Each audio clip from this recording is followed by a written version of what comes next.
नमस्कार मित्रांनो, एक फुलस्टॅक डेव्हलपर जर बनायचं असेल तर जावास्क्रिप्ट येणं खूप महत्त्वाचं आहे. या व्हिडिओमध्ये मी तुम्हाला काही बेसिक्स सांगणार आहे जावास्क्रिप्टचे. तर कुठलीही प्रोग्रामिंग लँग्वेज म्हटली तर त्या प्रोग्रामिंग लँग्वेजमध्ये ना सुरुवात होते व्हेरिएबलपासून. ठीक आहे, तर आज आपण या व्हिडिओमध्ये जावास्क्रिप्टचे व्हेरिएबल्स काय आहेत, कसे असतात, ते कसे डिक्लेअर केले जातात हे आपण बघूया. सो इथं माझ्या स्क्रीनवरती इथं तुम्हाला JS दिसत आहे. JS मध्ये मी माझा जावास्क्रिप्टचा कोड लिहिणार आहे. सो इथं सपोज मला एक व्हेरिएबल डिफाईन करायचं असेल तर मी असं लिहितो where a equal to 10 semicolon. ठीक आहे, आणि इथं जर मी कन्सोल डॉट लॉग a केलं तर आपण काय होते बघूया. इथं तुम्ही लॉग मध्ये बघू शकता, कन्सोल मध्ये इथं या ठिकाणी 10 आलेला आहे. ठीक आहे, म्हणजे a मध्ये माझी 10 ची व्हॅल्यू काय झाली, स्टोअर झाली.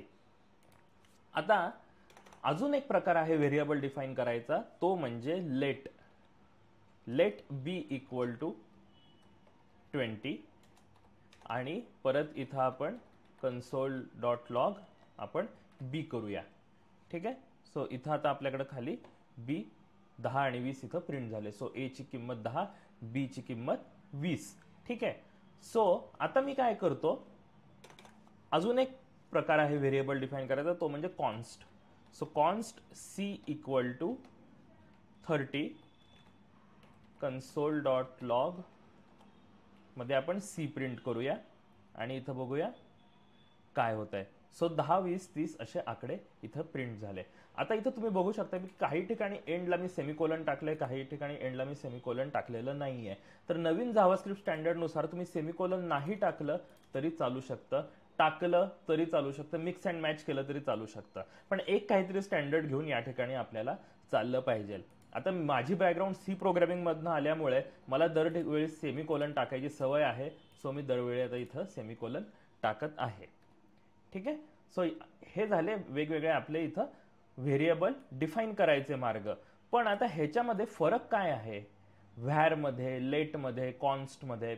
तर पहिला मी एक तुम्हाला कॉन्स्टचा डिफरन्स काय आहे तो सांगतो. ठीक आहे, so const C equal to 30 इथं मी टाकलेलं आहे. आता सी ची व्हॅल्यू मी 40 करतो. ठीक आहे, आणि काय होतंय ते आपण बघूया. तर इथं बघा, इथं आपल्याला एरर आली की assignment to constant variable.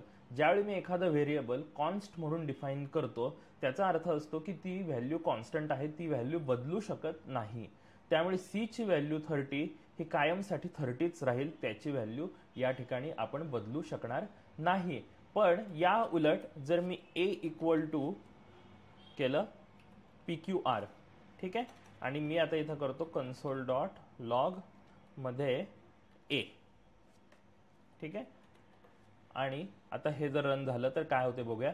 So 10, 20, 30 पहिल्यांदा प्रिंट झालं आणि त्यानंतर ए च्या व्हॅल्यू मध्ये मी PQR टाकलं, त्यामुळे ए ची व्हॅल्यू या ठिकाणी काय झाली, PQR म्हणून इथं प्रिंट झाली.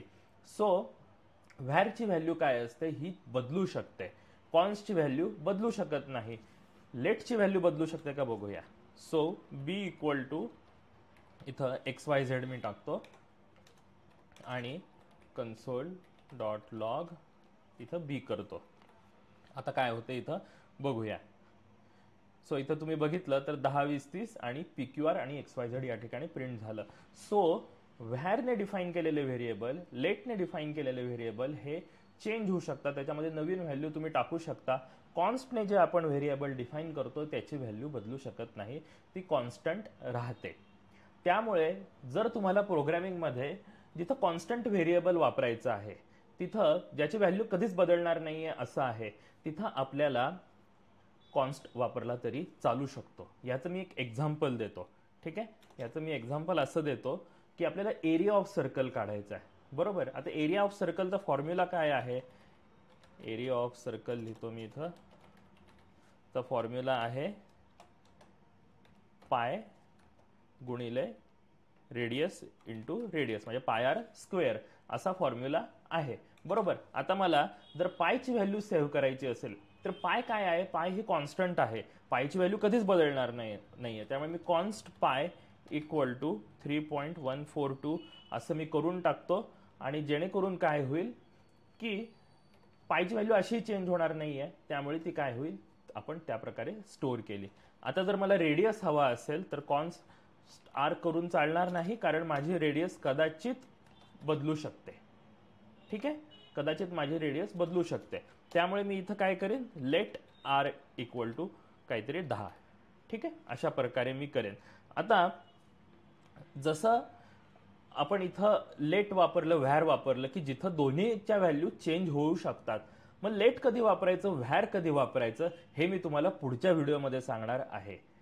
तुर्तास या व्हिडिओमध्ये मला तुम्हाला 3 प्रकारे कसे व्हेरिएबल आपले डिफाईन करतात हे सांगायचं होतं. पुढच्या व्हिडिओमध्ये मी तुम्हाला लेट का वापरायचं, व्हॅर कधी वापरायचं हे सांगणार आहे, आणि त्याची आयडियल सिनारिओ काय आहे हेही मी तुम्हाला सांगणार आहे.